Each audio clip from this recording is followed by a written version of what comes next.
have a very special guest for you tonight. Hello, we've been expecting you. This is not a test. Your government and corporate overlords have implemented new measures for your own health and safety. We are just following orders. Everything is going to be fine.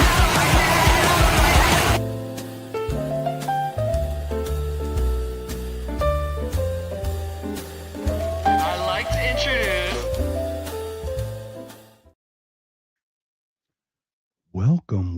Welcome everyone to another If by Whiskey. We are sans Jake, but Jake may be on and off. He is still held hostage at the La Quinta Inn in Fresno, California. He blinked twice the last time I saw him, so I know he's in trouble. But we'll send SWAT there as soon as we can to help him out. But if he does jump on, it's great. But we do have a special guest today. I'm going to introduce him in the stupidest way I can with a song. So we're just going to do fun. Coming over the airways, the man says you're overdue. Sing a song, spend some money, join the chosen few. Well, I'm not in a hurry, and I don't want to be like you. All I want for tomorrow is to get it better than today, step by step, one by one, higher and higher, step by step, rung by rung, climbing Jacob's ladder. That's the first time someone has ever. That's the first time someone has ever sang a song to introduce me. That it may be the last. I don't know. That was epic. Yeah, this is awesome. Yeah, and Rich, you did miss out being late, man. So it was a little Huey Lewis in the news. I've had him stuck in my head. I think it's because we were about to have a talk. Because Jacob's Ladder is such a really cool song that it's probably underappreciated. So I thought, our ages, we kind of get that vibe, the little 80s vibe. We got it going. So Jacob Winograd, LCI Green Room, Libertarian Christian Institute. Sir, welcome to another If by Whiskey. We've done this a couple times. How you been, man? Oh, I've been good, man. It's great to be back, be talking with you. I got used to talking to you with when we were doing the book club. I guess over a year ago now on that day right behind me, Provoked. We were talking like every week there for a while. Yeah, it was weird to stop that. Yeah, it was like 8 to 10 weeks. We were just completely collaborating, like buried. Every time we got up against a deadline, because Scott Horton's books are just information. And humans work in narrative. So it's like one of those weird things where we have to kind of shift what he says or what is into a story that we can then mold into I think what we did was we allowed each other to speed run the book, because if we had all had to read the book with the full intensity, would not have happened. But we kind of split up. We're going to read this section, but each one of us would have like a dedicated, we're going to really cover this section, which made it easier for us to get through the entire thing and understand it with, probably only like a tenth of the recall and understanding that Scott has. But it was definitely good. Did. And shout out to Sean Collins, who joined us as well for that. I hope he's doing well. We haven't talked in a while. Hopefully, maybe I know he got nuked off Twitter again, man, and that it bums me out. And a nuke, I thought it was like a cell. It was an unaliving of himself on Twitter. Only on Twitter. I thought he started focusing on the family and stuff, which is great. I applaud that. I approve that message. So how are things in general? You mentioned a couple challenges in general. I don't want to get too deep, but yeah, what's going on? Anything you want to share, or do we want to continue with the bashing of the state? Where do we want to go with this? Well, it is hard to live out the values that I espouse, right? Like, it would be much easier to cooperate with the system. Like, let me give you an example. It'd be a lot easier if I just put my children, I have 5 kids. It'd be a lot easier if I just put them in public school, right? It costs extra money to educate them myself. Yeah, because you're already paying property taxes. I'm already paying for property the school taxes anyway, right? Exactly. You're already getting taxed. So if you're homeschooling, you're adding your own costs on top of that, for example. Exactly. Then there's the lost income from me being the sole breadwinner so that my wife can be the stay-at-home mom who does the lion's share I mean, and I mean that really, like I help out, I pitch hit and I assist with the homeschooling, but it's really a 90%, uh, effort on her part to homeschool our kids. And we have 3 that are being homeschooled right now, and been, 2 more. Eventually, Wow. we're gonna have all 5 at once, and so it's a sacrifice. And in order to be able to I can't just work one job. I have to work multiple jobs, and I'm active in my church, and I'm active with LCI. And And you have a trade.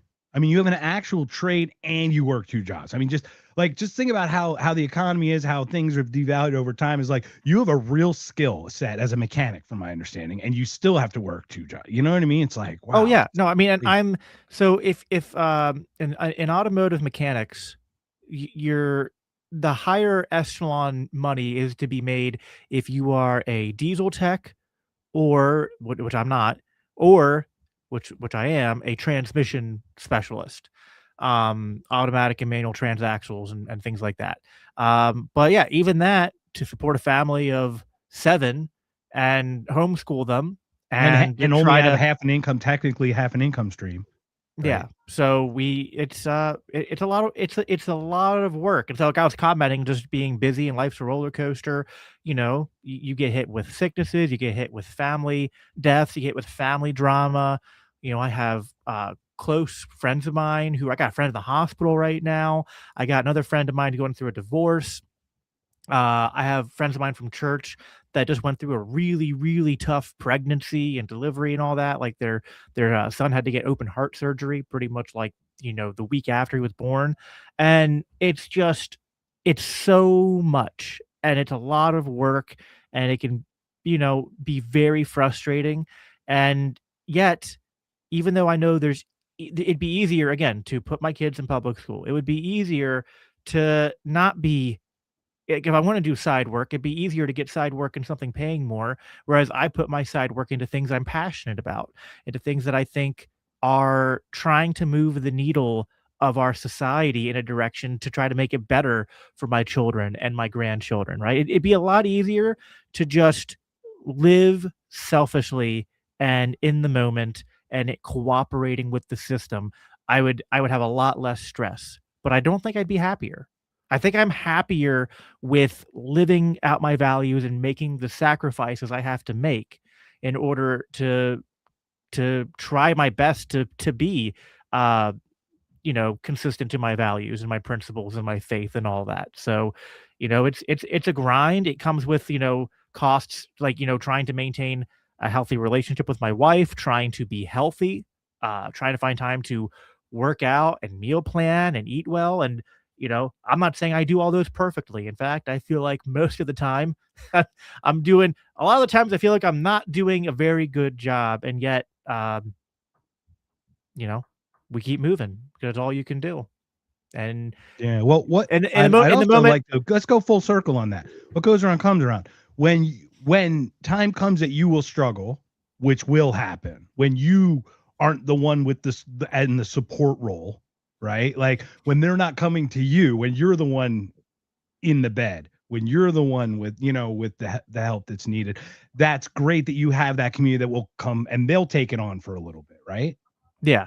No, exactly. I mean, we did, like, years ago. I mean, this was like, man, my daughter is 8, so this would have been over 6, 7 years ago now. Yeah, it was 2019 that my daughter was in the hospital and almost died. And yeah, our church rallied around us, family rallied around us.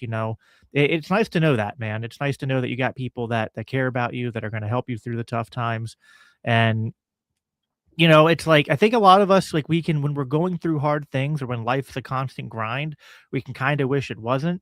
And yet, when I really stop to think about it, and I think about if I took the easy way out, like, yeah, it'd be easier. Like, maybe I could, like, be more relaxed, but I feel like I would just be less happy. Like, I just feel like I would not be me. Like, I wouldn't have a soul.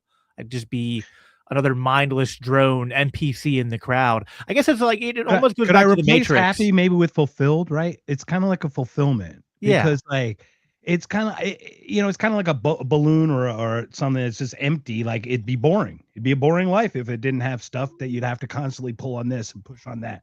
It's like a motorboat versus like a sailboat. You know what I mean? There's like constant rigging that you have to pull and tighten and this and that. Something like a sail, you know, motorboat, you're just on cruise control. You don't get the full experience of the ocean, for example. That's how, like, the same thing about life. You don't get the full set of life if you don't put it on the sail mode, right? Well, Versus, or to equate it to what I do, it's like driving a manual transmission versus driving a modern go. automatic one, right? Save It's the like manuals, man. I feel so much more connected to driving, and driving feels more fun and like almost like an art form, if that makes sense. When you're driving Downshifting instead of braking is my transmission. Yeah. favorite thing to do. Oh yeah. Well, Downshifting instead of, I love engine braking. So. Engine braking saved my life. My Oh, no brakes went kidding. out. I had a Toyota, and the brakes went out on it, but I was in a manual. So I was on the highway, and I'm going like 75, 80, and I was like, all right. Like I panicked for like a minute. I was like, wait, I'm in a manual. And I just, start slow downshifting and downshift. slowing it down, and got off to the side of the road, and put the Wow. e-brake on, and and then actually like use the e-brake to get home. But like, even so, like, and how many like that, times did you start a car, kickstart it with the clutch? I mean, come on. Oh with a yeah. dead battery? Oh yeah. How many times are you running with your buddies down the street and popping a clutch? Like in this digital age, times. there's something about me. I guess, I'm only 33, going on 34, but I guess I'm starting to hit that age where I get a little nostalgic for the more analog time. I just think there was something like this perfect peak in technology, where technology made life more convenient. Like, I'm not like a primitivist or Amish person, but like, you were connected to the technology, and like, it was like the technology wasn't doing the work for you. It was a synergistic, you and the technology cooperating. Whereas now everything is like, I work, so like sometimes, besides transmissions, I'm just doing electrical work, and like, we're at the point now where we almost have self-driving cars. We have self-parking cars and all that, and I'm just like, not only do I get wigged out about that, because I just like, I know how stuff fails, and and I've seen how that can go Oh wrong. yeah, it's only as strong as the weakest component along the entire link to fail. Exactly. But then there's just something that, I don't know, there's like, we're removing the human spirit from things like even as simple as driving, by just like sitting back and being like, oh, let the technology do it for you. And I've heard the arguments for it, like, oh, well, if I don't have to pay attention while I'm driving, then while I'm being driven somewhere, I can read a book, or I can write something, or I can do something productive. And I was like, I get that, but like, this might be a little The bit of only a people who think about that are only people who can conceptualize doing that. This is the whole point. Like, humans are very varied in not just intelligence or whatever, not just IQ. There's EQ. There's so many different quotients we can look at, but humans are so varied. So many do not conceptualize the way you and I do. Most podcasters who conceptualize talking about being creative while that does it are totally thinking in a different mindset. They're not looking to they're looking to offload the stuff that they're not interested in doing so they can do something they're interested in. Everyone else would just be offloading what they normally do, to your point. So like, it would just be like utter sheer like, I hate to say laziness, but that's literally what it would be. Like, AI is the same thing. It's now thinking for us like cars are driving for us. I have gotten about 5 requests via email that are AI emails that I know were generated by AI. And I'm like, every single request that I reach out to people is hand typed. I don't create, hey, Bubba, I saw something, and like, you can read it and you can actually feel the connection. And like, podcasting is about this connection. Oh, and here they are 100%. creating AI generated contact messages that don't feel even remotely human. I don't like Students for Liberty lately has been on this kick where I can just tell, and you just know when you're reading it. They make these long posts, and it's just all AI written. And now listen, I can read through the post and go like, yeah, there's points in here I agree with. Maybe I agree with all of it. But when I can tell it's AI that typed it out, and it's not a human, I just care less. Like, I just was like, I'm not engaging with another human being's mind and the creation of their mind, and like having that interaction indirectly. It's like, now maybe it's kind of like they had the AI generate it. Like, I'm not anti-AI. I think there's useful ways to have AI supplement work, but there's, again, that's the same problem there, where there's AI cooperating with human efforts to scale human efforts in a unique, to tweak, creative way, to hone, to Yes. sharpen. It's a Right. tool to sharpen, not to replace. Exactly. Right? Like, it's kind of like when the thing, they'll send me an email and they'll reference an episode that I did.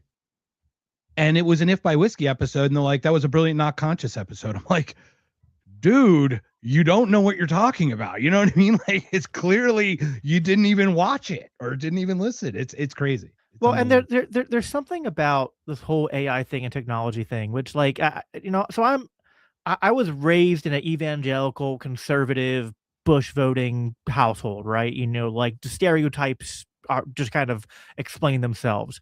But out of high school, pretty early on, I started to move pretty far left, and as a former lefty, sometimes I wonder how much of like this position I have is like a maybe holdover from some of that. But I think there's a real point to it. Like, how lefties will critique capitalism, and they'll call what we're going through late stage capitalism, where like all you do is like have to work nonstop to try to like make enough money. And listen, they're wrong to blame free markets, right? But they're not wrong to in analyzing this crony capitalism, state capitalist game that we live under.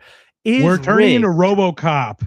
We're Right, not a free capitalist side. We're OCP, for goodness sakes, guys. And it's not free capitalism. It's not corporations. It's like the integration of the. and Anyway. there's this like rat race element to everything, where like I'm all for people being productive. I'm all for the idea of individual liberty and personal responsibility and no handouts. I mean, charity, right? But like charity for people that fall on hard times, not like handouts for people that aren't willing to work hard. But charity's a different, right? It's a different perspective we talk about. So, it's not a handout. But what I'm not okay with is this sort of like, and we know it's not driven by free markets. It's driven by things like the Federal Reserve and money printing and debasing our currency and the artificial lowering of interest rates and all of this, which does create this sort of like people have to work more to make less as time goes on, and it does rob away from in economic terms. So I Jeffrey Degner from the Mises Institute. I had him on my show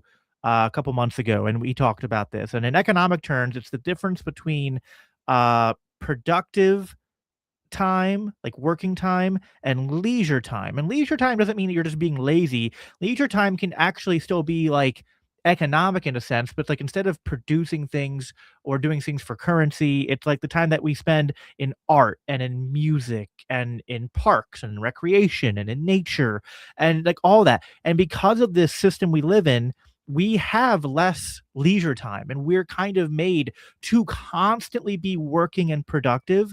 And there's something about that which I really like. I really hate I shouldn't say hate, but I really despise Ben Shapiro. You can hate it. You can despise. You can loathe it. You can do whatever you want, man. It's okay. We're this way. But Ben Shapiro has this. What happens on this podcast stays on If I Was. Okay.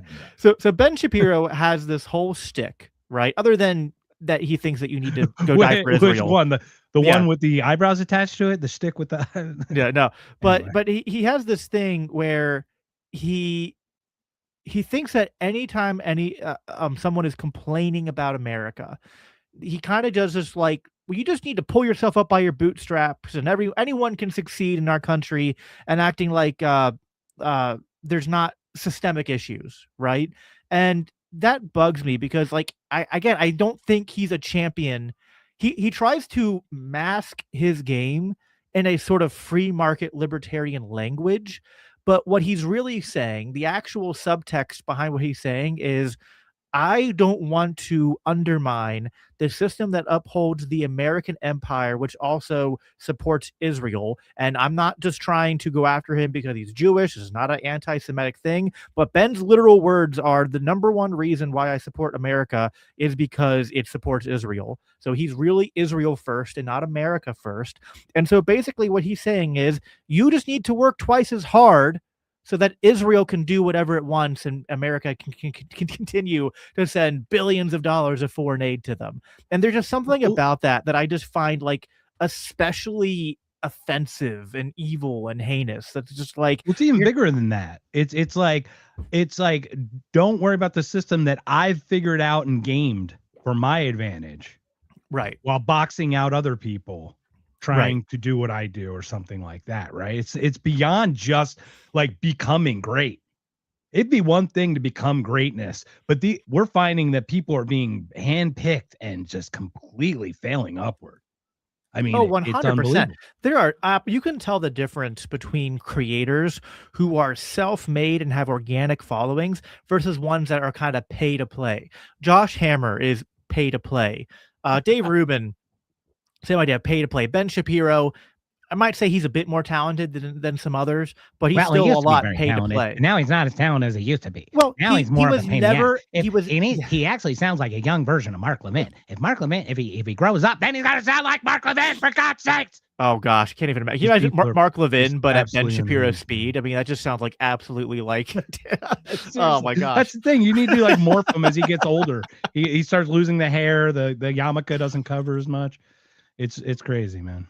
No, Yeah. absolutely. But yeah, I mean, there's something about it which is just especially irksome to me because yeah, these people do game the system. They pay to play. Like Ben Shapiro was never at a Turning Point USA event until after Charlie Kirk died. He was only there because he and a bunch of other pro Zio people like just paid tons and tons of money to get up onto the speaking stages. Then what do they talk about? They got up there and basically complained about all the right wingers who were anti-Israel. Now I'm going to be clear here.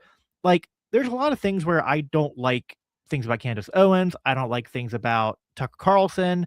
I really don't like Nick Fuentes even. And I as a Christian, Yeah, because we kind of work in principles and ideas. You and I have a set of things that we go into every conversation. And if they don't align, we figure out if they actually don't or why they don't, if it's translation issue or whatever. And if it doesn't, then we don't change to suit the group. That's why we don't get along with everyone on everything. That's the whole point. right. Is we But I have more not respect for like that. ideological in a group. We're not tribal. We are ideal, idea. Exactly. And that's why, like, even when like people who are ideological, even if they have an ideology that I hate, I almost have just more respect for them because I'm like, you're real, you're authentic, your audience is like they follow you because like you've built something, you've built an actual movement, and there's people that like have bought into what you're selling at a level that like the other people that we're talking about like just don't, other than maybe like aging boomers who Mark Levin has a very dedicated watching base of like the a couple 100,000 boomers that still think it's Octogenarians who are too 1990s. old. Have you heard this? Allegedly, the anecdote of the story of like their viewer audience are so old they're not strong enough to push the change channel button on the remote, and they're like, "We're good. We're just gonna wither and die off the vine." It's totally cool.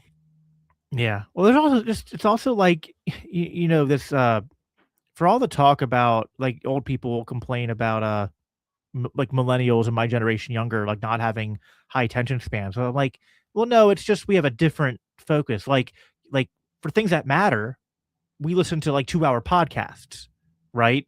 And get information that way. We don't just listen to 30-second sound bites from Fox News or CNN, right? So it's just a matter of where your priorities are. It is crazy because I'll listen to the news in the morning. I listen to it'll be Fox, NPR, CNN, ABC, like the 30, 45 seconds, just like the headlines of the day. And I'm just yelling at the speaker the whole time. Just absolutely yelling at I'm like, no, that's not how it is. The nuance. Everything. Context changes the character. Oh, speaking of failing upward, I just got to play this. Whitney Webb broke something. Whitney Webb, right? Whitney Webb, friend of the show. Whitney Webb. She does all the by way of what is it? By way of blackmail. She wrote, I think, are the 2 books. She's awesome. Anyway, you'll know her when you see her. I have to share her to the stage. Here we go. Here's Whitney Webb breaking some news. Doesn't know. I mean, he's obviously retarded. So there it is. Breaking news. Pete Hegseth is officially retarded, everyone. Speaking of failing upward. And then, so after this is what's interesting about this. After I saw that, she spoke about Pete Hegseth, I was like, this guy came up next, and I'm like, holy shit, I thought Pete Hegseth was retarded. Here, I'm going to give you this guy. Let's talk about this guy a little bit. Options. I think it's important the American people know options for what? And it's options to ensure that Iran never has a nuclear weapon. You talk about people who walk into a crowded supermarket and have a vest on, and they blow up the vest and a couple of people get killed, and that's a terrible tragedy. What happens when what's on the vest is not something that can kill a couple of people, but can kill many, many tens of thousands of people? That is the most important American national security objective that exists for any administration at any time, is you don't want the worst people in the world to have a nuclear weapon. That's why the president is doing this. That's why the president cares so much about this particular issue.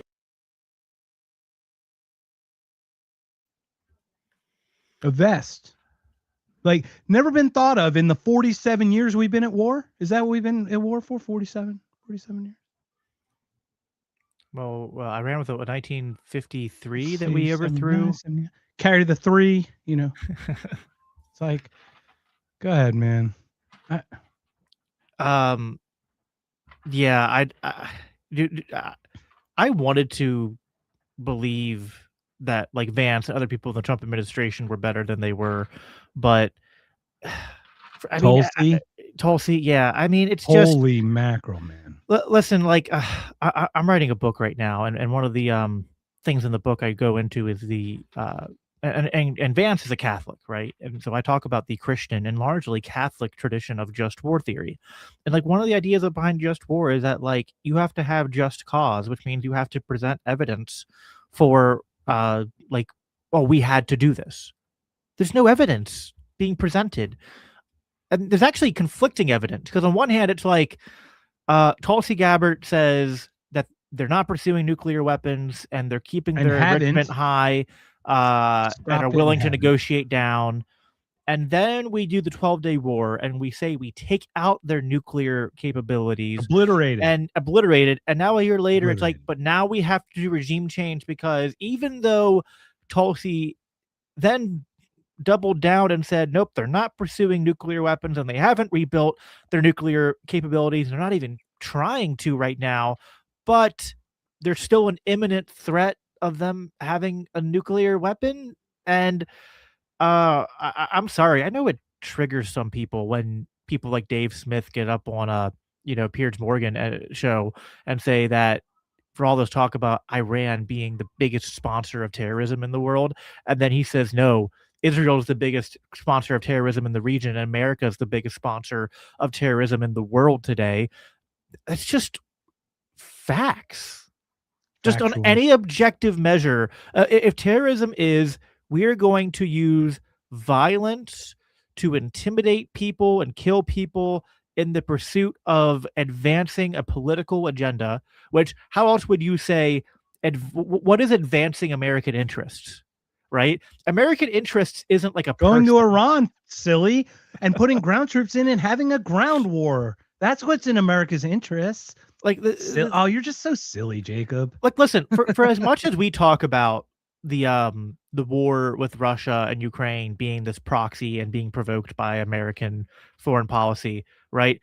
That's not to say that like we would agree that in a very fundamental sense, the Ukrainian people have a right to go to war to defend their communities from invasion of a foreign army, in this case Russia, right? And you and I would be the first to sign up the second someone stepped on our fucking soil. Right, we'd exactly. be red dawning the shit out of this. You know what exactly, I mean? Right? Iran's done nothing like that to America. In fact, the only Americans that Iran has killed has been after we attacked them. Other than the only other so people will go back and say, well, it was Iranian. There were Iranian EFBs? Who killed Americans during the Iraq War, and I'm like, well, no, those were Shia groups that at first we supported and then we turned against, because the Iraq War was Israel was our go-between for that. Israel were the ones actually selling Iran the weapons that we were selling Israel, because we couldn't directly sell them to Iran to, you know what I mean, to fight Iraq. It's this whole thing is just absolute silliness, man. It's like they just picked up die and just rolled them and said, it's just some chart. And they're like, we'll just do this. You know that saying, never attribute to incompetence or to malice what you can contribute to incompetence? Yeah, Hanlon's razor or Hanlon's. I think, hey, you know that it's not one or the other. It can be both. The American government is both simultaneously just like they make the dumbest foreign policy decisions that you could ever make, and they're also evil. Like the two are not in conflict.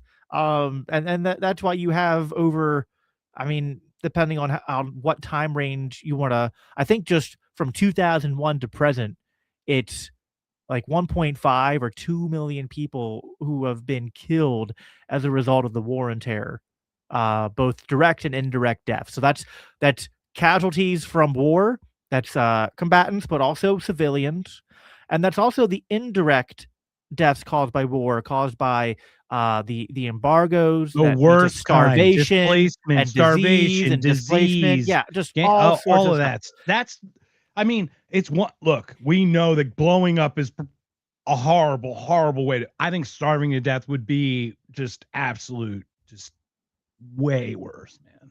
Yeah, I mean, it's Ugh. people want like. I know you're an atheist, like you say anti-theist, right?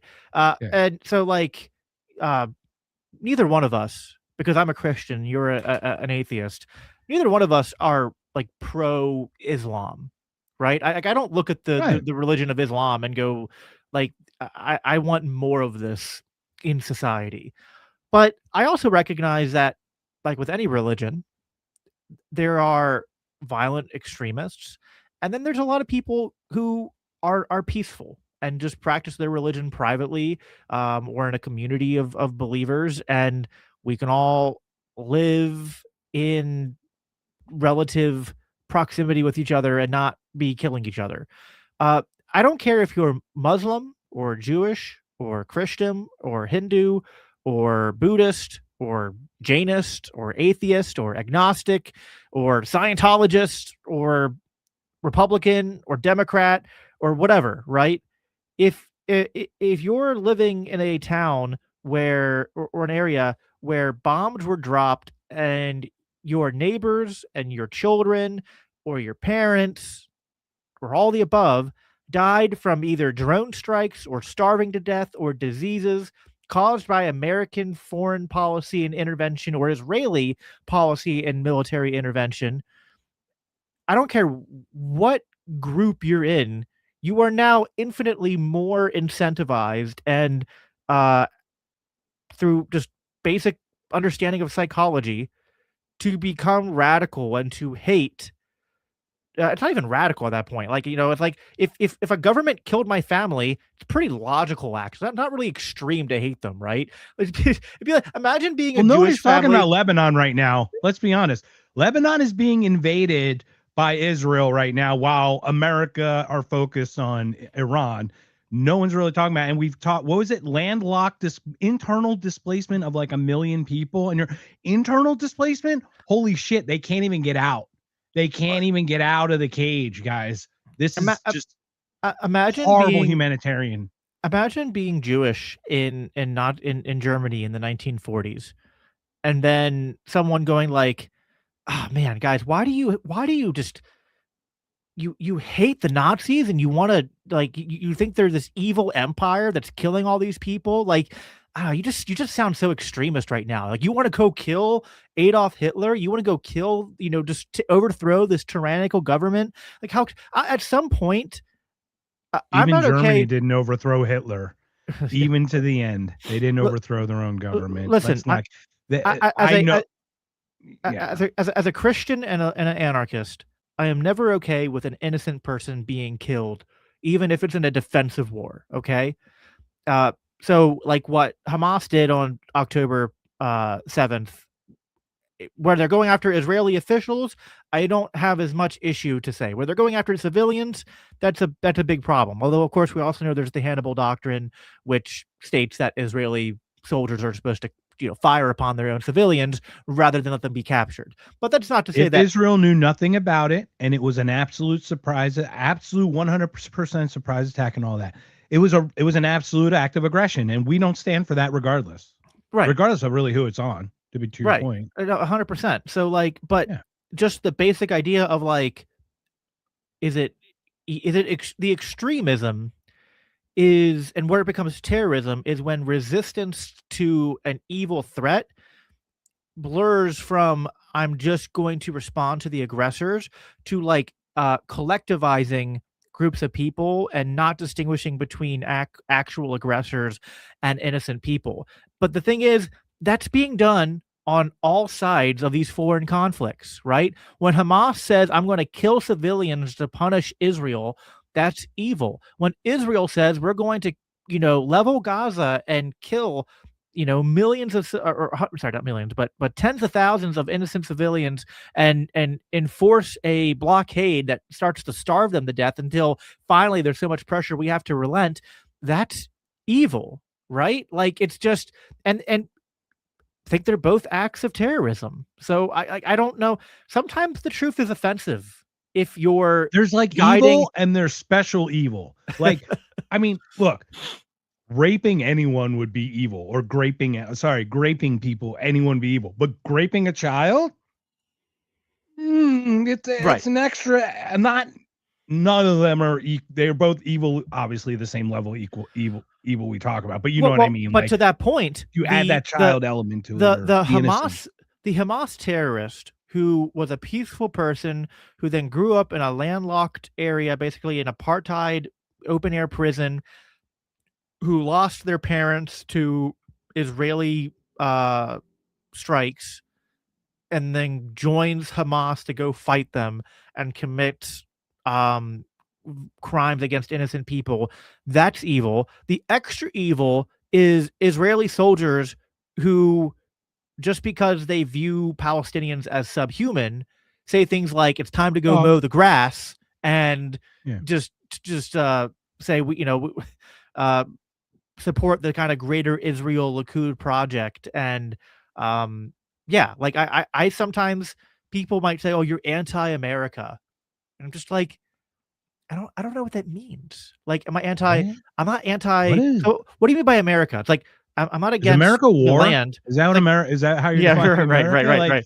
It's like aggression, or what are you talking? Or you're anti-Israel. It's like, listen, I'm not against the people, peaceful people living in America, or peaceful people living in Israel. I'm not against the land, because why would I be? That's weird. I'm against evil. Well, I would argue, you and I would probably argue, we are against the land issued by a country who had no right in issuing the land to a third party and wedging them in there. Sure. That's probably what we'd argue. But I just meant, like, whether the land should exist or not, or coexist. Right. Yeah, I'm just saying, like, I hate the government's like claimed monopoly over the land, but I don't hate geography. I don't look at a map and be like, oh man, this continent right here, like, screw that. Like, no, it's just like, it's like, I don't hate people. By default, I don't hate land. I listen, I don't even hate the idea of a sort of organic nation, right? Like a group of people who, through just like a shared history, have a sort of cultural identity, communal, right?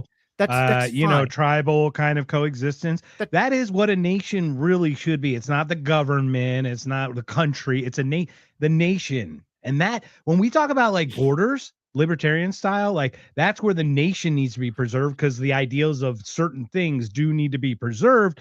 For that is where the argument would come, right? Well, right. And so it's like, how are you defining America? Is America the idea of a nation of people who fled tyranny to create opportunity to new land to live free, and then created an ethos that, even though imperfect, was founded on the idea that when government is tyrannical, that you have a right to overthrow it, to institute a new way of governing? Like, duty to overthrow it. Different. Yeah, a duty. Yeah, you're right. A duty. Right. That's beyond right. That this is something I'm writing about in my book too right now. And it's just like, so if like Thomas Paine basically wrote that, like, at best, government is a necessary evil, and at worst, it's just, like a gang of thieves, right? Or, as Rothbard later put, a mafia.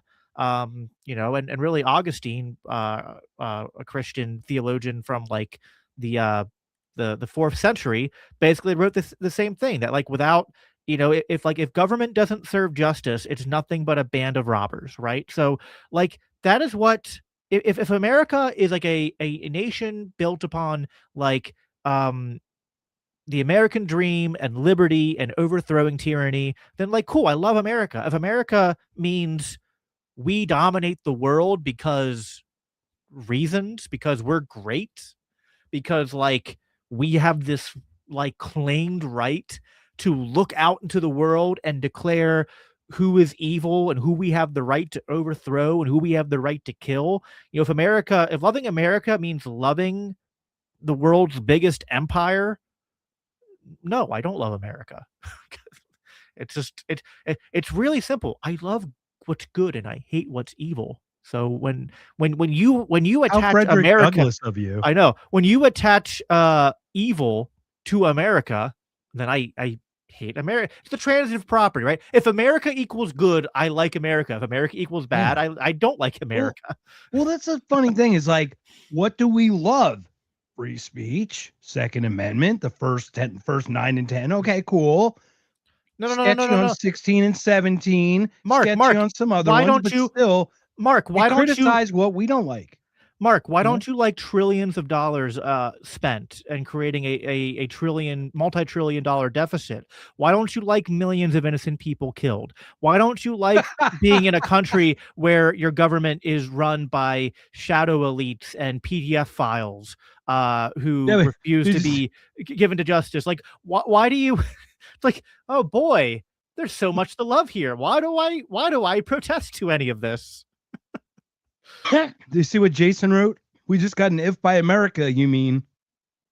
Yeah. If by America you mean the non-empire, then I am all for it. But if by America you mean the empire, then I am for against it. So I wanted to share, you have 5 children, so you obviously have had relations with a woman. Yes. I think you understand women a little bit that have 5 children. We still don't know them, but I actually do understand them.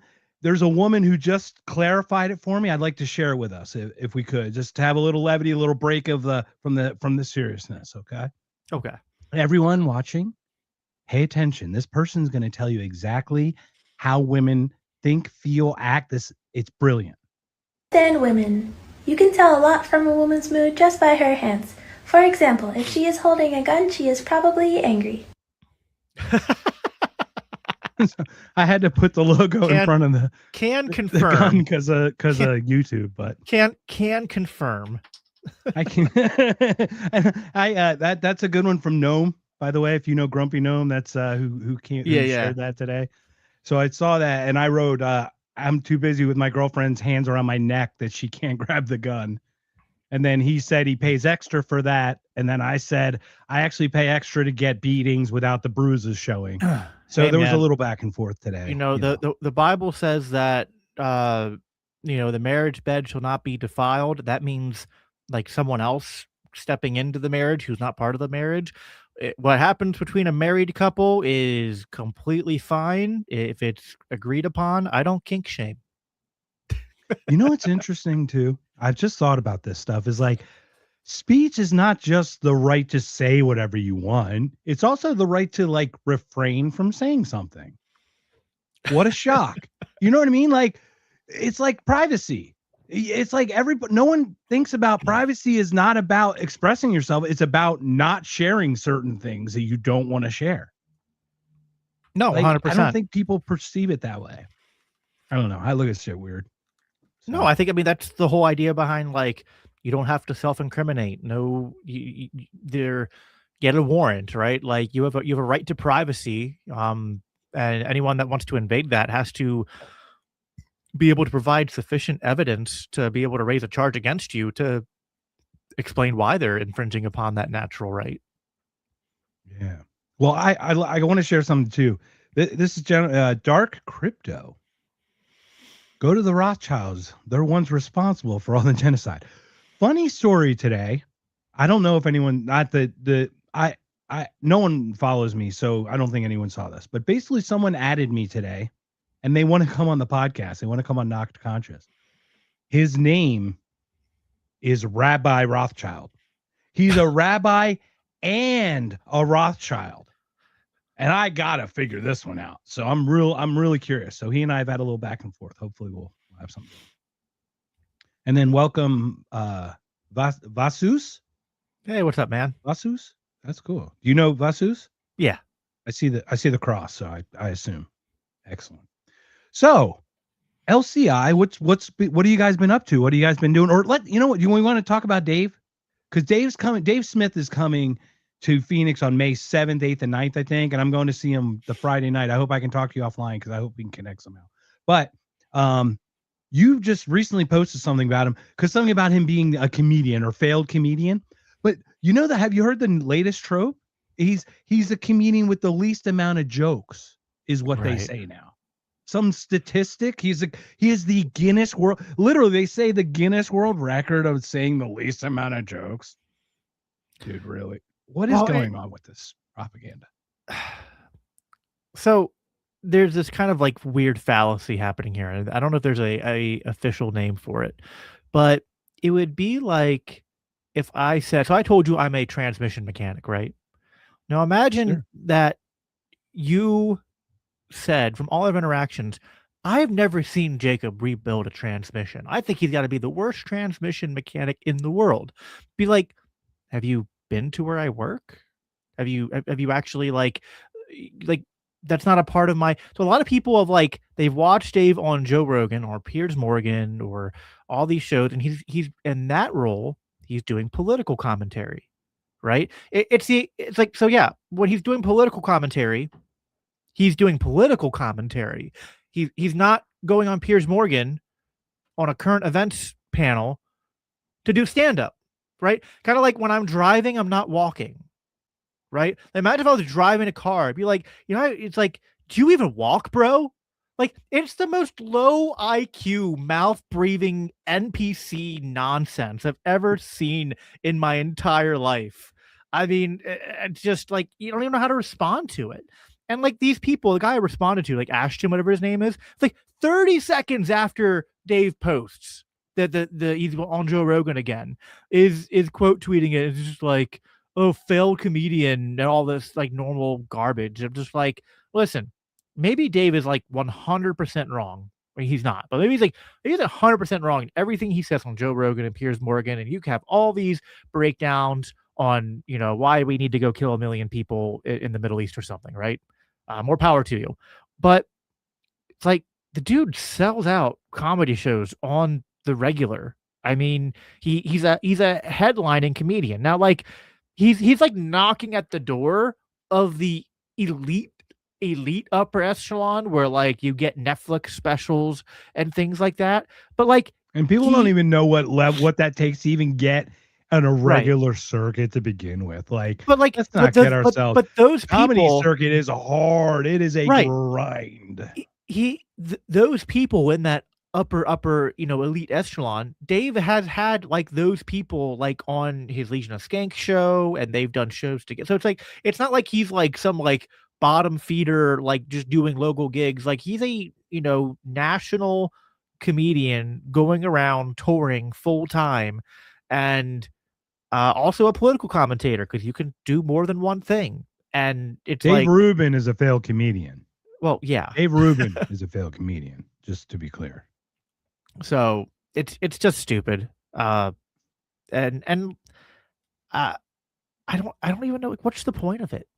Because it's like, what's the point of going there? It's the same reason why when he's on with Joe Rogan and Douglas Murray, and he just focuses on, you've never been there, and this whole like, you're just a comedian thing. It's like, it's the reason like Ben Shapiro says, I won't debate Dave or any of the non-interventionists because like it's beneath me. It's like, if it's so beneath you, if these arguments are so easy to take down, then just do it. Like, just do it. What did you watch Dave on Piers with Adam? No, oh God, dude, don't even. I will start raging if we talk about that. I was sharpening razor blades. He made Douglas Murray look intelligent. I was sharpening razor blades, man. I've never heard someone debate someone else citing another debate that they couldn't even claim parts of the debate that they could cite. That was the cringiest. By the way, I would argue that the Coleman Hughes one, and actually 2 podcasts ago, I think I did argue that the Coleman Hughes one was the greatest challenge that Dave faced. But Coleman was just uber prepared, and like 82 people helped him pull out every freaking Here's- tweet from like 82 years ago. And Here's why the trust Coleman me, I know Hughes what that one. was. I know Here's why the he Coleman had- Hughes, the Coleman Hughes one looks so good, because it's like the first time someone actually put up a fight against Dave. Like, imagine Yep. Dave was a like a heavyweight fighter, and just round after round he gets in and he's like, 2-punch KO, 3-punch KO, like, the match is over in 10 seconds every single time. legit. Tyson. Coleman- it's literally yeah, Tyson. yeah. Coleman Hughes is the first one who like lasted an entire match. Now, I don't think Coleman Hughes really got any decent hits in. I think he even might if have you call done it a draw, if the champ goes in the champ, you don't lose the belt. He's not losing the belt on that performance. You know no. what I mean? Like, I think that like there were a few things where like Dave was probably so used to the knockout matches that when Coleman was so uber prepared and had like specific things ready to cite, Dave was like, okay, well, like I would have rebuttals for those, except like that's something I'm going to have to go and double check and go back to the source material, which I don't have on hand in front of me. And I did actually the whole episode, like a 2-hour LCI Green Room episode with my my co-host for that with Cody Cook, and we went through and broke down everything, including the whole like Wesley Clark thing that he was trying to call Dave out on. And it's like, no, like the Wesley Dave's entire case is not the Wesley Clark memo. The Wesley Clark memo is just like one data point in a pattern we track that shows from the 90s leading up to September 11th that like all of the people who would end up in the George Bush administration were calling for the foreign policy approach that we eventually carried out and are still carrying out today in Iran. It's like, and what's crazy is no one's referring to the second Wesley Clark conversation with Horton on Piers Morgan, where he literally talks about being handed the memo in some weird way. It actually seemed more direct even than the one that was casual anecdote that he was sitting cross-legged, all casual in that interview. This was way more. And then he talked about resurrected by an Israeli, by the Pearl Institute in Wolfowitz. And Scott Horton, you see his eyebrows waggle, and he's like, dude, you just gave up the entire game, man. Yeah. And you're right. It doesn't hinge on that. But isn't it funny? Literally in the order in which they're written down, they're almost going down one by one. Right. It's kind of like those things where like Coleman was able to know enough to just constantly pivot and deflect and dodge, because it's one of these things where the case for the especially the 90s lead up, right, and the case for the neocon influence and plan to do regime change all along is sort of like this convergence of data and evidence. And it's true that if you take one single data point and you fixate on it and you remove it from the entire argument and set of data and you say, this doesn't prove anything. Sure. But that's not the case. The case is not, does this singular point of data in complete isolation prove the claim? It's can you explain to me without appealing to just coincidence or no explanation how 40 different independent verifiable points of data, whether we're talking about the clean break memo, whether we're talking about the project for New American Century, whether we're talking about the Wesley Clark stuff, whether we're talking about the stuff that was released later in like WikiLeaks and just all these converging data points that demonstrate that they were, listen, put it this way, because I like to understate things, not overstate them. I'm not saying 9/11 was an inside job, but I am saying that there's a chance they had a heads up about it. And even if they didn't, if they did know about it ahead of time, they wouldn't have wanted to stop it. And that's like they might have even wanted to nudge it along by maybe shooting a missile somewhere and replacing one of the planes or something. Yeah, like they wanted a 9/11 thing to happen. And you can look up the dancing Israelis, you can look up just the what was it? I think Benjamin Netanyahu after 9/11 happened said, "Oh, this is a good thing." And I was like, well, it's not good that the people died, but it's good because now America is going to get involved more in the Middle East, as if we hadn't been already, as if we hadn't built bases in Saudi to be bombing and blockading Iraq for a decade. I mean, it's just like, that's what I hate using 2001 as like the arbitrary starting point for the war on terror and Middle East interventions. Because it's like, as you know, we've been meddling the Middle East since the 1950s. And we just basically picked up where Britain left off.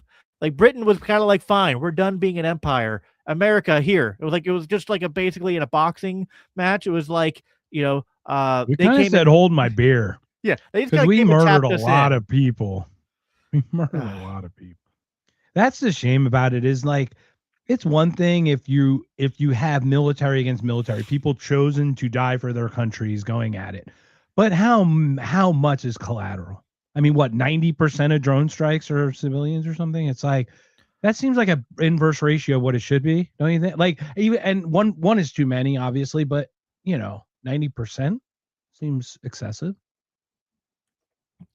Listen, in a very purist, principled way, stance, like perspective, I think that if one innocent person dies in even an act of just war, that it's unjustified and it's murder, and I'm against it. Now, if I'm trying to be charitable, right, and understand that urban warfare presents challenges and humans are fallible, I am not saying, like, if I even just want to like pretend for a minute I'm not an anarchist and just be like, I understand nation states are the way the world operates right now, and I'm not saying that you literally cannot defend yourself from foreign invasion or acts of terrorism, right?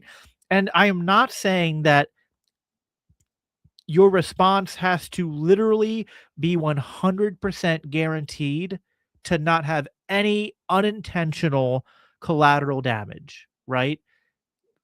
If like, imagine if Israel had responded to Hamas with like a 12-month campaign, and at the end of all that, they're like, we've took out 90% of Hamas, and there was like over the course of a year, 100 civilian casualties, and they weren't celebrated, and they were tragic, and the Israelis were like, and we're trying to find the family of these people and offer them like condolences and You mean they didn't put on their compensation. clothes and steal their bicycle Yeah, and like, take pictures of them while they're standing over them? right. Yeah. Like then it's like, listen, in a pure philosophical principled position, I'm still like, I hate nation states, and I don't think that I'm skeptical of operations that are carried out by nation states, because I think they're going to fail to find ways to respond that don't create collateral damage. But I can distinguish between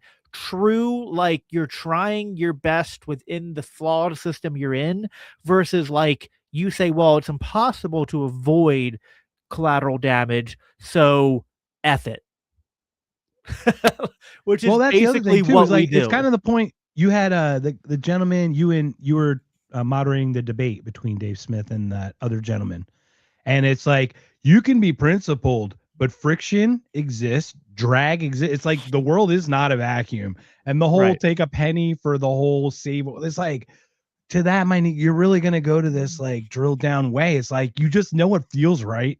To be honest, it kind of is what feels right. Libertarianism is a political legal philosophy in the pursuit of peace and the protection of human life, and not just so that we can survive, but that we can flourish, right?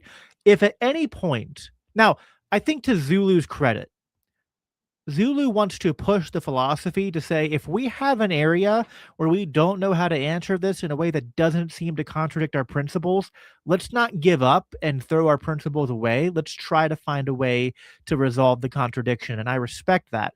But also on a human level, when it comes to not like endlessly theorizing, but actually having to act in the real world, sometimes you have to go by your meta principles and not just the strict, like, legalistic libertarian rules. And I go, libertarianism is at its core, yeah, there's the non-aggression principle and then self-ownership and free markets and free trade and all this. But really, it's like I judge those things as good because they serve humanity, because they serve the greater good of pursuing peace and social cooperation among men, right? So if I'm ever at a point where the libertarian theory seems fuzzy and it's like I don't know how to act, I'm going to default to the meta principle of like what serves life, what serves peace, what serves social cooperation. And on those intuitions alone,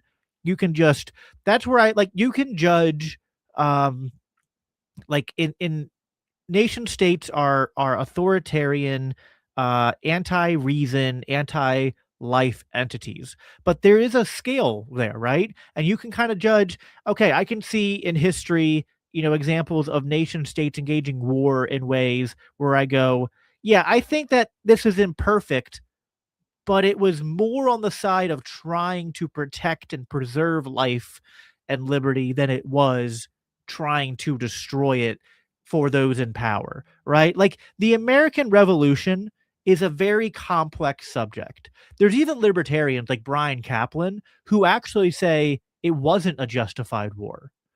I don't quite go that far, but I actually, in the book that's coming out later this year that we've been working on here at LCI, I helped write. We did a whole section on the American Revolution, and I was writing in one of the questions about like, did it adhere to libertarian principles?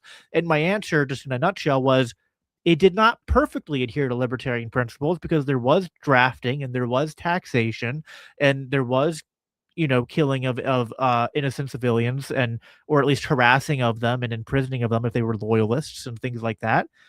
But like, in a zoomed out meta way, was the American Revolution fought to like centralize power and destroy human life? Or was it done to try to advance liberty and human flourishing? What's obviously more the latter than the former. So you have to kind of judge these things on different levels. But the point is with the current state of America and Israel and all this, even if I judge on that, like, on the curve, they fail. Right. But like if you think about it from an American meta perspective is Britain, we consider Britain invaders at that point. So they're aggressing on our property. We asked them to leave. They didn't. So now we drive them off. And I'm not Right. defending or obviously defending it because it did push liberty in a great direction. This is the most amazing place other than the places we can't have. You know what I mean? It's like, what are we gonna do? But to that point, it's just right. amazing. Like Civil War's crazy too. The things that Lincoln did to hold the country together, Suspending habeas corpus right. and locking And he's a hero. people He's up a hero for it. So it's and I mean, I don't want to go down. That's a whole bringing A whole up Lincoln, different the one. Civil We can War. talk De Lorenzo and we get Joel Ellenwood on here. Exactly. But I mean, I think most people know the indoctrinated know the stuff on that. But yeah, it's just definitely like this audience.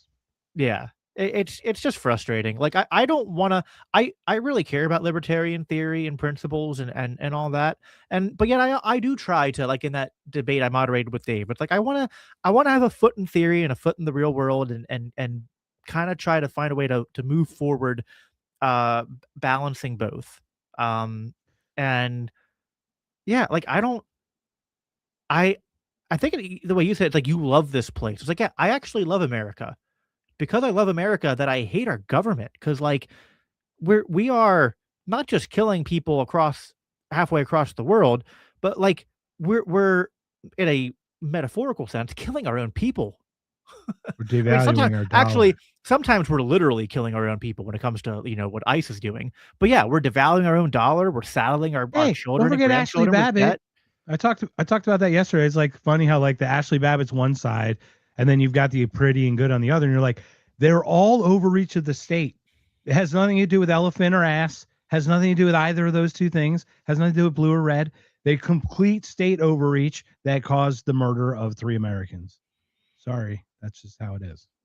Yeah, I mean, and they listen. Both sides have their biases. Like the left is appalled when human life is taken, and I get that impulse, but they don't care if people are canceled for their free speech, which I know. Or before Uh, they're out of the womb. I mean, it is yeah, yeah, interesting. It is yeah. like that's not Now, like yet.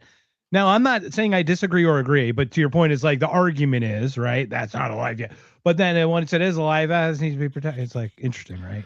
yeah, So, and then the right, might be better on those issues to some extent. Now, maybe not free speech if you criticize Israel, but um, but then the right has this weird thing where it's like that the left doesn't have, which is this like fetishizing of like loyalty to the government and politicians, and like a sort of embracing of brutalism of like. I think it's order.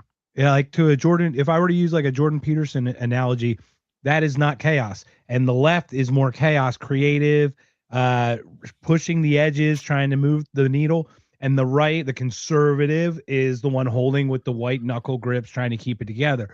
So with that, it's an order problem, and with that, it allows this weirdness of law and order to be conflated in some weird way. Yeah, yeah, it's like the left is like superimposed chaos, which almost seems like a contradiction, but that's like their ethos. Whereas yeah, the right is like superimposed I mean, it's kind order. of like if it ain't broke, break it, right? I mean, like, look, innovation happens there. If we don't have that segment, then we atrophy here because things change and we don't change with it. So there always needs to be a percentage that pushes, a percentage that's anchored, and then the middle kind of go with the flow of the culture and kind of move that way. And if it goes too much one way or too much the other, it can be an overcompensation. Well, it's like I don't really know. I think for the longest time since I became a libertarian, I've identified more as right wing. I'm starting to become less enthusiastic about labeling myself as a right winger because like I don't. Everyone defines these things differently, and let me tell you, like as a Christian, I have very what's called like conservative social views, which I don't want to enforce with the state, but I'm pro. Uh, But uh, you enforce them through community and shaming, sure, like sure, yeah. personal, private, like through conversations. So you do impose them, but it's totally within your right to impose them the way you impose them. You don't do it through an outside third party force. You don't do it by taxation or through actual physical force or anything. Right, right. So it's like, I have traditional views on marriage and sex and how people should have families and people should have tons of kids and uh, things like that. But like on a more, I think, kind of more fundamental level, I'm really against dogmatism and echo chambers. Like on my show, I invite people who are statists on. I invite people on who are really like very far left, or at least center left, who are atheists, who have opposing social views to me. I think that there is something really damaging about echo chambers because uh, it's kind of like it's actually funny. I'm holding a pencil, and I always like that economic idea about like how it takes you can't just have like one sector of the economy that like we make pencils. Like, no, you need all these converging parts of the economy for a pencil, for just something as simple as a pencil to be made, right? And it's this diversity. And there's something about which is kind of considered more of a left-wing idea. And ethos is that creativity and that diversity. And it's like, listen, I'm a Christian, but I also think that to better understand the world around me and to better pursue peace and human flourishing, then like we need a society where like these different people with different beliefs aren't like our choices are either to go to war against people who are different than us or to find ways to peacefully coexist. And war is destructive and breeds death, and free trade and social cooperation creates flourishing in life. And that means it's like, well, I got to find ways to like sit down with someone who might disagree with me on like maybe the very fundamental things about my worldview and find a way to find common ground with them. Find a way to like Yeah. we can share a society together because it's better for all of us. It is interesting when you see we've gotten to the point where we over challenge the views, right? Like men can be women. What? Like, come on, man. There's nothing wrong with you identifying how you want, and that's your expression. That's your freedom of expression. But come on, man, you're not that. That doesn't change you. How much of that? Changes, how much of that is cultural blowback though for super imposed order from the right? Because absolutely, the 80s were so into that. Then those children got the opposite treatment. Then they got resentful, and they're like, "I will hijack your kids and make them mine." And then they took and now it's almost going full circle, where there's a big part of the Zoomer generation and the even younger than them are like going super ultra trad cath and stuff like that.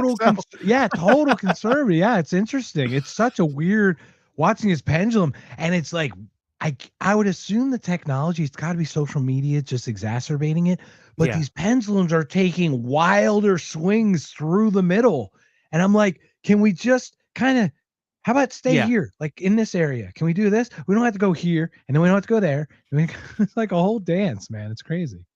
No, 100%. I agree, and that's why it's like, I don't know. Like, am I probably like center right? Like, I don't think I'm like a and I would call you conservative because you take the things that hold value that work, and you want to carry them on. The problem with the super chaotic is like they will even challenge like gravity, and you're like, dude, gravity. I'm sorry, man.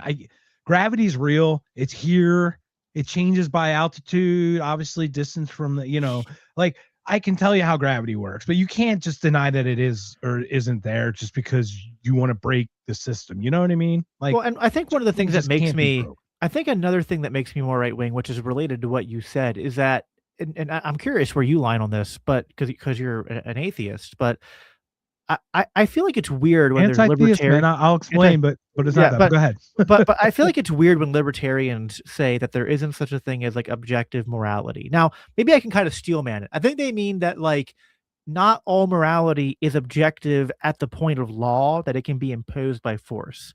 And in a legal sense, yeah, I agree with that. Like, I don't think that my views on that it's immoral to be in a same-sex relationship are objective in the sense that they can be imposed by law. But I feel like if you're a libertarian, you at least have to believe in some objective morality. Like, isn't the non-aggression principle objective? Like, isn't it just objectively wrong to kill an innocent person or to steal from them? Like, if we just kind of go, and that's where like some libertarians who are left-wing and left-wingers just in general go too far, where they're like, oh no, like even, like all morality and ethics are just subjective, even the non-aggression principle. Like, I having a conversation with people about this the other day, and I was just like, I don't even know, like, if it's subjective, how could you ever impose it upon someone? Like, you're basically saying that, like, yeah, I don't think you should kill someone, but I can't stop you from doing that because, like, that's just my subjective morality, dude. I'm like, okay, I don't know how that exactly works. Also, you're contradicting yourself, because how can you, everyone, even libertarians, even anarchists, have things that they will kill for, have things that they will use force on. So it's like, whatever you say, that's human, though. That doesn't make them libertarian. That makes them human. I would no, but I just meant like in general. If anyone says if anyone says I don't believe in objective morality, I go, yeah, you do. What are you willing to kill for? Whatever you're willing to kill for, that's what your objective morality is. Right. Whatever you're willing to sacrifice your liberty to commit, right? To commit something that would replace your liberty for that, then that's your line, right? Yeah. That you're talking about. Yeah. 100%. That's a great question. So as an anti-theist, this is all I'm saying. I have a challenge with the institutionalization of faith. Like, I see religion as government for faith. Like government is institutionalized ideology. So this isn't a criticism of faith. Faith is an amazing, beautiful thing. I understand all of that. I've had experiences that I can't explain, but it's the institutionalization of it. So I have an issue with the Catholicism, because like, you're still protecting pedos, bro. No offense, but you're still protecting pedos, and like, that's a fact. And like, there's no disputing that in the world. Now, that has, once again, like, how do I really come at you for that? And I'm not. Please let me be clear. Like, Well, I'm Jacob not a is not Catholic, responsible so- for, right. Well, but you understand, right? But Yeah, you yeah. understand when you have this issue, because I have a friend that's directly affected by one of the ones in California that was part of like the $160 million suit, like ridiculousness. So it's like, I understand it from a direct thing. It's not like I just came across it as some conspiracy thing. Now, as that's where the anti-theism comes. Now, if you have a direct faith, like you can call yourself Christian or however you sense that, that's beautiful. I love that. So I just want to clarify like the whole faith. No, I hear As your the objective morality. Oh, good. Yeah, go ahead. Well, no, go No, cover the please, objective good morality too. Oh yeah. So about objective morality, did you watch I started watching, we were going to do it. Jake and I were going to do it. The debate between Dave Smith and Andrew Wilson. Oh yeah, I mean, I'm the one who made that happen. Oh, you did? Oh, interesting. Okay, because I love to talk to Andrew Wilson because I can clearly talk. At one So, point, when you he go asked watch it, by the way, you'll get to a point where Dave gets so exacerbated. He's like, I don't know why Jacob thought this was a good idea, which was so funny. And that's funny because like Andrew is exacerbating in that because okay, so yes, objective morality exists, but I think where I argue is it's not through the book. Or I'm sorry, it could be through the book, but it ain't from God.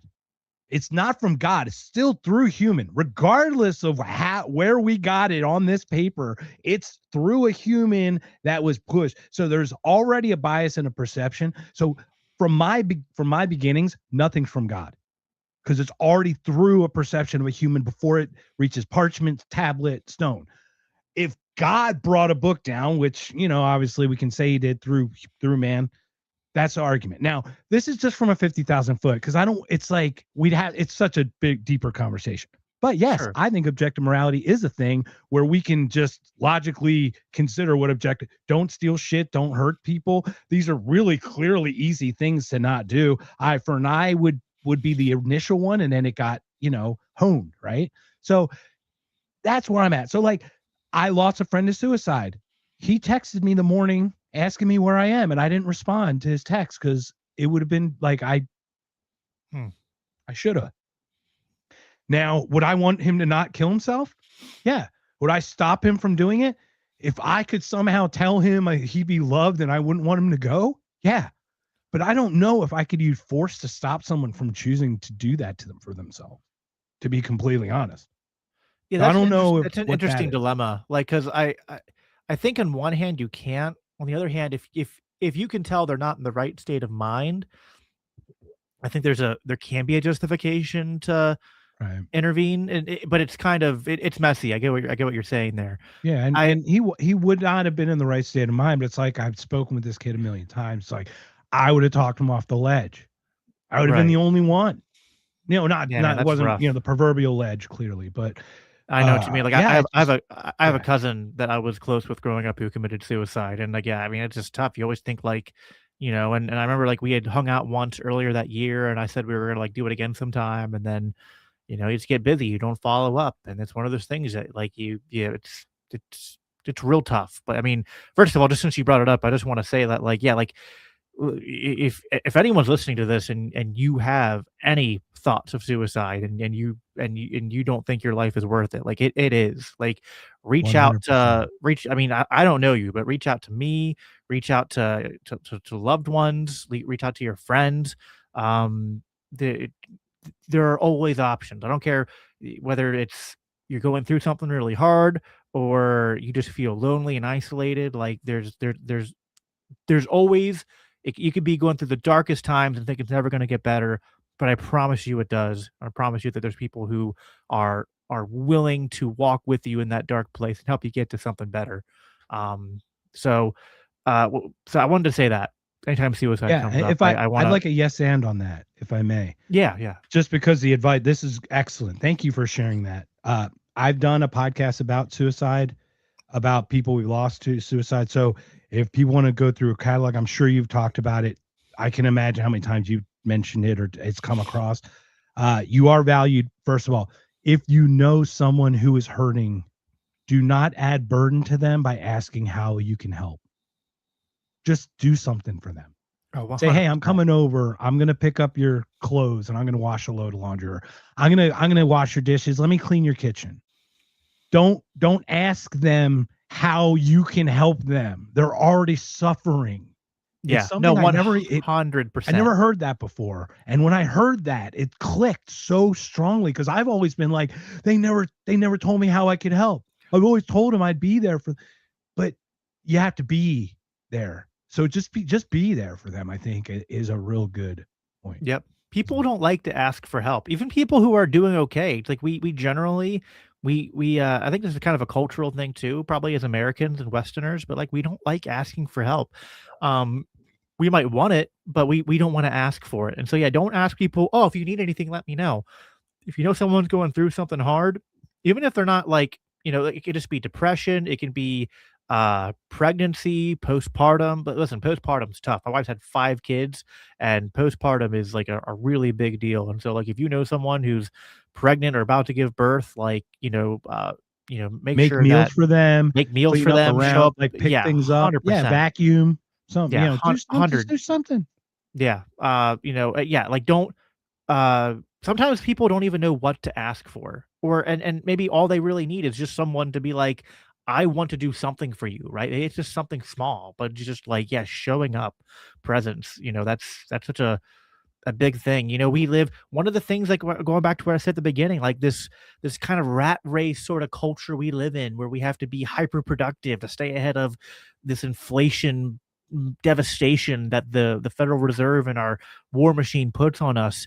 It makes us live like you ever watch the movie Wall-E, where like they're all on the ship together, but they're just in their pods and just like not interacting with one another until Wall-E like screws up everything. That's how our society has almost geared us to be. We're like we're in a sense more interconnected than ever, and yet we're more isolated than ever. And it takes real intention to kind of like break out of that, because the The incentives are reason that against it. is I came across that. If you think about a wheel and a hub and spoke thing, everything used to come from a center out. So you used to be the center of the people you connect with. Now everyone connects around the outside. So you never actually get to everyone's center to be like to have that real connection, because everyone's connected this like on the outside.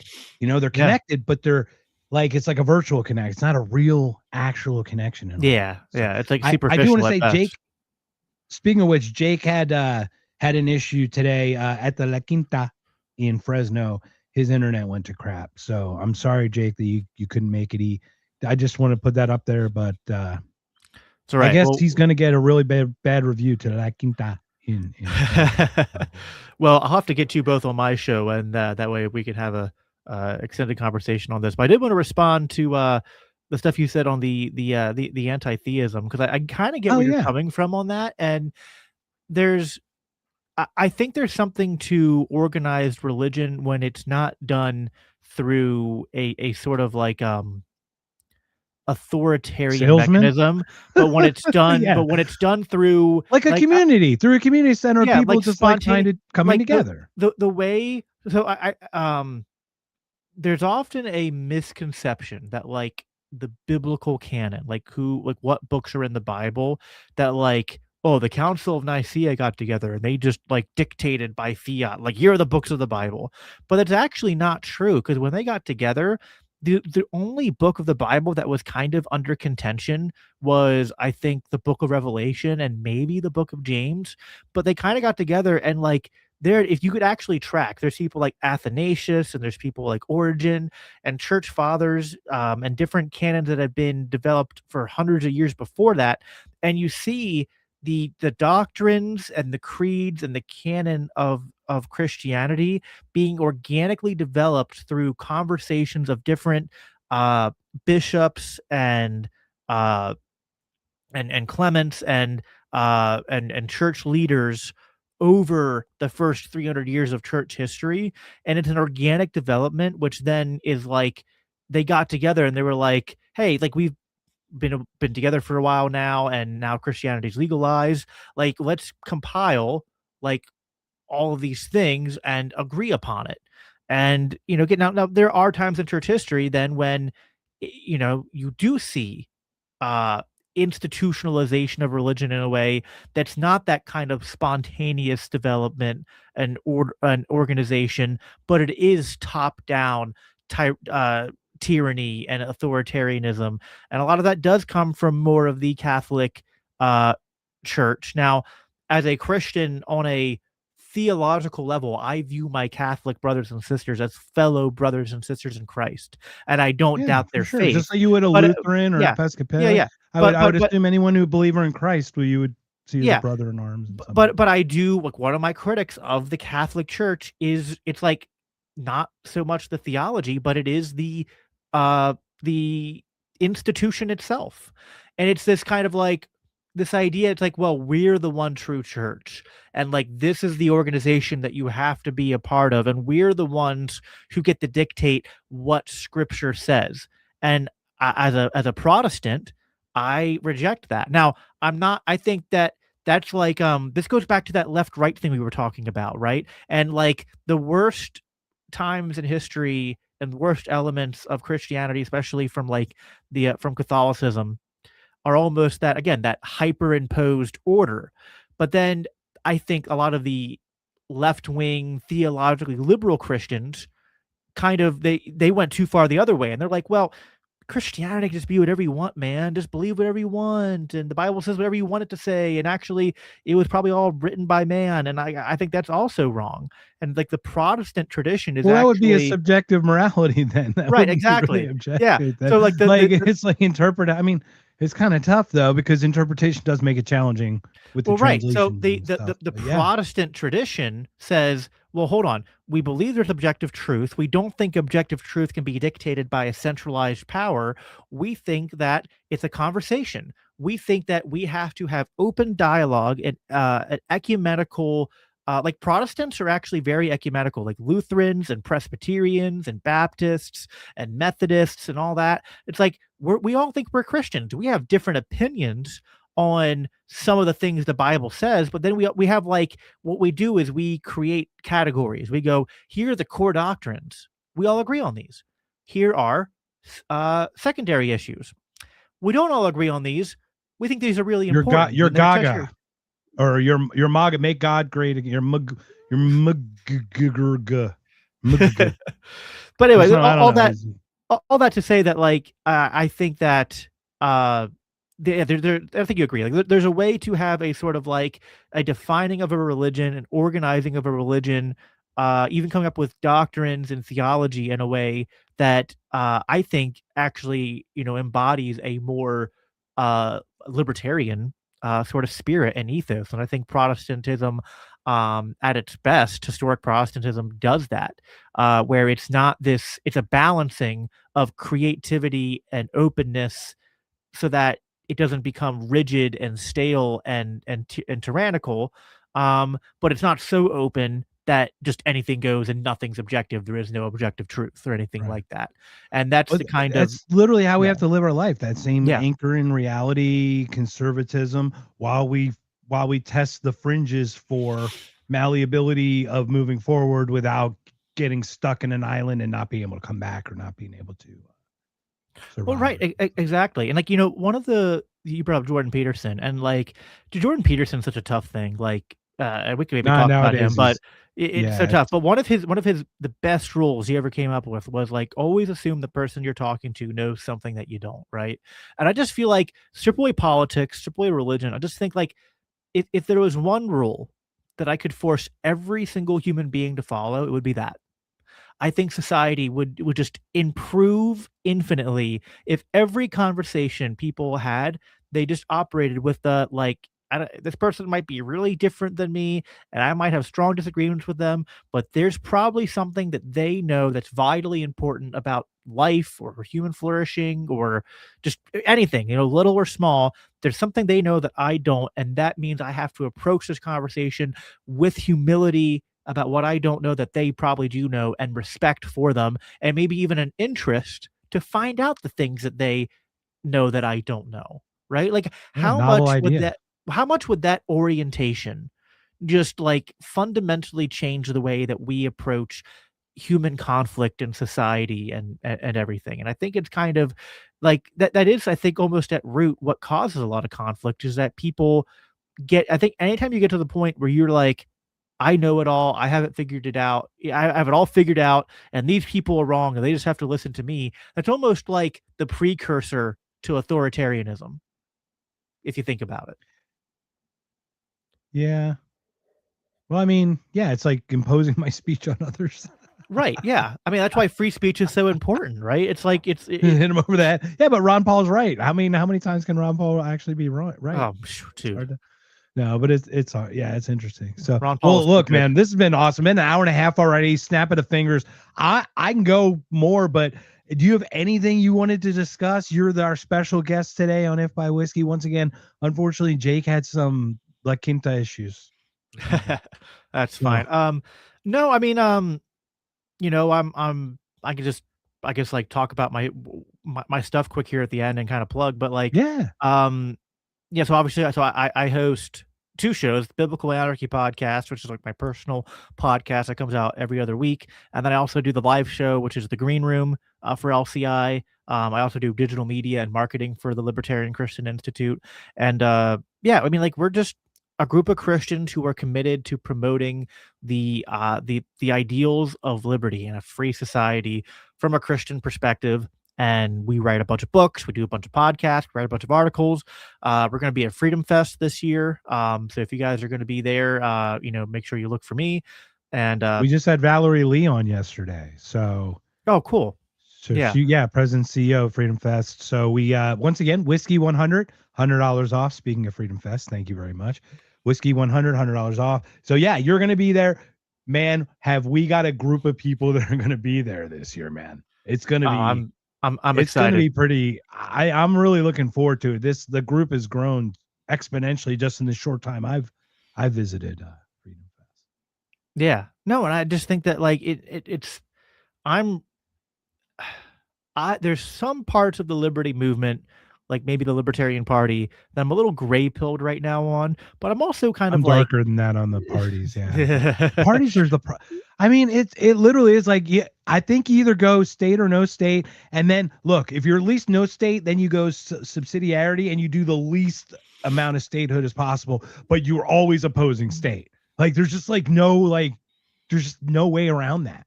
That's just the only way to do it. I don't know, that I could think of anyway. I don't know. What are your thoughts on that? I don't to get know. into a whole side. So I feel like I can almost, if I remove the human element, I can in my head go, I think there's a way to do a Libertarian Party strategy that makes sense. But then it's like the incentives of the machine are just so hard that it even perverts the Libertarian Party and orients them in a way that, I don't know. It's like I want to believe it can be effective, but maybe at best it can be a social club. I don't know.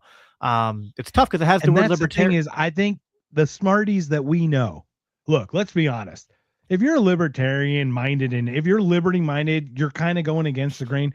You have some self intelligence or self knowledge of things, or you're curious or something that drives you differently than the average bear. That's just fact. So you're already in a different realm than most people, right? You'd argue. Yep. So that is hard enough to get along with, right? Now you got all trust each other and you're all pretty much individuals trying to do this thing. And it's really interesting that always seems to be a challenge for me. Is like, it should be a social club. Why make it a party? Thomas Massey even said the bipartisan system's built into the architecture. It's this room or that room. There's no difference. Even if you're a third party, what are you going to do? Sit on the floor? I think it's like I get the impulse to want a third option, because especially like I'm one of the people that kind of like reluctantly voted for Trump because I thought he did free Ross, right? And I was kind of like, I think he's going to free Ross Ulbricht.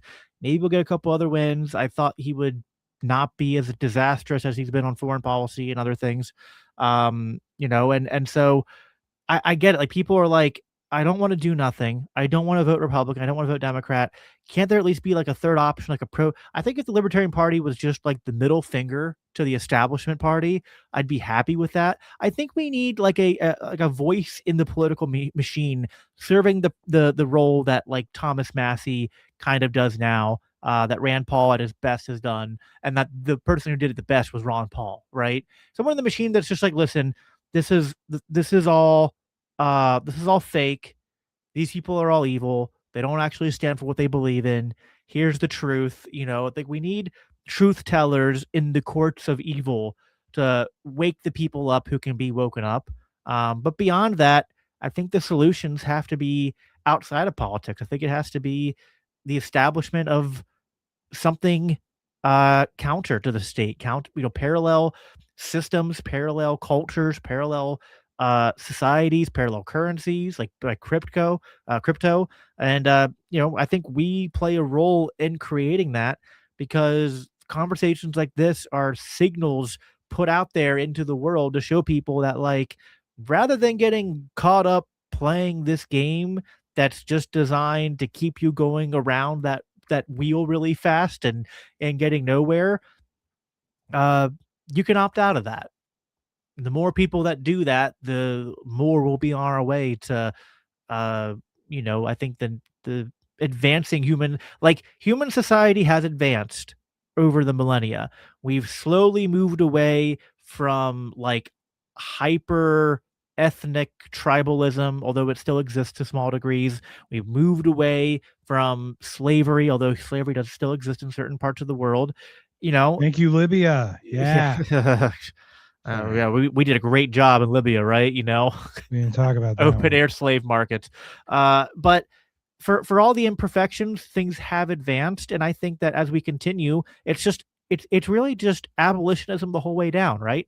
We want to free people to not be slaves of other human beings, whether we call that chattel slavery, whether we call that statism, and maybe we never get there the whole way, but we just keep moving that needle, right? Try to make it better for the generation after us. Oh, totally. So we have this gentleman, Derek. Derek's been a special guest, probably last 8 podcasts we've had, Derek. So welcome. We're so happy to have you join us again. We have some differences in opinion, Derek, but it's not in a bad way. It's in a just more of an educational way, if I may. The only way for policy changes, I totally understand that a third party to make changes, you have to get in there. However, let's be honest. There was a bill that was passed that had kill switches in cars for it, and the Republicans voted for it. Then Thomas Massey said, guys, I don't think you understand what you just voted for. Let me take this part out. Let's vote separately on the kill switches. And the Republicans still voted for it. Yep. So when you talk about like actual principles and then you see it in action, like that simple one where he actually took it out of the bill to have it removed and it still didn't pass. You're just like, at what point is that actually a solution? Is it really, has it gone the way of the dodo in that way? Is it time for our duty to rise up? I'm going to this will be my last word. I got to go here, but my yeah, cool. I'll give you a sneak preview of the next episode of Biblical Anarchy, which will be episode 120, which I'm going to talk about the Epstein files, even though we're all distracted by the war in Iran, but it's like we shouldn't take our eye off the ball of the Epstein files. What did the Epstein Files Transparency Act prove? That even if you pass a law to hold government and hold people in the highest echelons of power and wealth in this country accountable, they won't do it. Yeah. So what do the policy changes really do? They'll just lie and cover it up. 6 million. There's 6 million emails. Oh, now we're playing with the Overton window of only 6 million emails. What about the other 8 you didn't mention that are probably, you know what I mean? That there's because that's where we're at, right? Like it's just, to your point, they just completely fudge it. They just make the pencil duller and duller. I think the brilliance of people like Thomas Massey pushing things like the Epstein Transparency Act isn't that I think policy changes will actually happen and make us freer, but it just wakes more people up to the fact that this is all a house of cards. It's all charade. Yeah. It's political theater. It's not real. Even the elections every 4 years are kind of half fake because it's just changing the people at the podium. It's not actually changing the true levers of power and incentives that really run this country.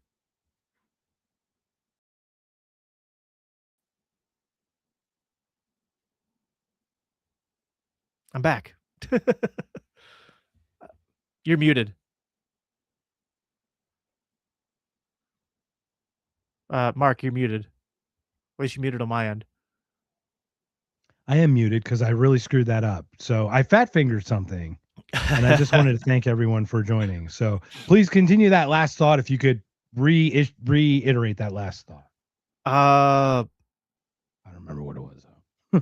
I was saying oh yeah, it's a house of cards. Even the elections every 4 years. House of cards. Yeah, the elections every 4 years, you're just changing the people at the podium, not the people behind the scenes who were in the actual levers of power. And it's like, you know, if this whole idea of the American experiment is that we're a nation of laws and a government by the people, it's like, well, if the people are behind Thomas Massey to pass a law to hold the government accountable and the government says no, then we're not a nation of laws. We're not a nation by the people. What does that mean? What does that mean? It means we're not a free country. People, and the more people that wake up to that, the better. So, I mean, you know, God bless Thomas Massey. He's the, you know, and protect him. Yes, protect him, and don't let him run for president. Please spare him that. Do you hate people? Listen, I love Dave. I love Dave. Dave Smith is my homie, good friend. But like I've been telling him, every time I see Dave be like, you know, oh, Thomas Massey needs to run. I'm like, are you insane? Don't do that to him. I like him alive. I like him alive. Don't do that to him. We don't want to burden with that. We honestly, because he'd have to make decisions he doesn't want to make. He would. He absolutely would. I'm sure it'd just be awful. So, Jacob, once again, thank you for joining us. LCI Green Room, Biblical Anarchy. Tell us the last bit about yourself before we call it a day. Thank you again for joining us on If by Whiskey. Yeah, thanks for having me on. You people can go to follow me on X at Biblical Anarchy and go to biblicalanarchypodcast.com, libertarianchristians.com. Like I said, I'll be at Freedom Fest. We got like 4 books coming out this year. We'll meet that, man. It's gonna be fun. Yeah, we're having a good time. So if you like what we been talking about here, you can come follow us and what we're doing, and definitely go check out the book club that we did a couple years ago on Provoked. If you haven't read it yet, get a copy of it. Follow through the book club with us. It's on both of our channels. But yeah, man, thanks for having me on, and do it again sometime. If you get the book, and I know it'll put you over the airline limit for taking it with you, but try to take it with you to Freedom Fest. We hope Scott will be there. So if you will, he'll sign it, and he's awesome. So yeah. Hey man, it was a pleasure doing that with you. It's been an honor meeting you through this and stuff. And I'm so glad we had an open conversation. Look, we didn't even hate each other. No arguments about stuff. We literally just expressed what we thought. How about that? Who'd have thunk you could have open conversation and dialogue and walk away and not be at each other's throats? I know, novel idea. Right, man. Well, thank you again, everyone. It's been another If by Whiskey. Stick around, Jacob, on the backside. We're just gonna close it up, but thank you, everybody. Have a great day. Jake, so sorry you couldn't make it, man, but we got you next week. Take care. Thank you, everybody, for joining us on this Wednesday night. This has been If by Whiskey, and we hope you have a wonderful, wonderful evening. Subscribe to If by Whiskey. Fuck Liberty Lockdown. Subscribe to this show.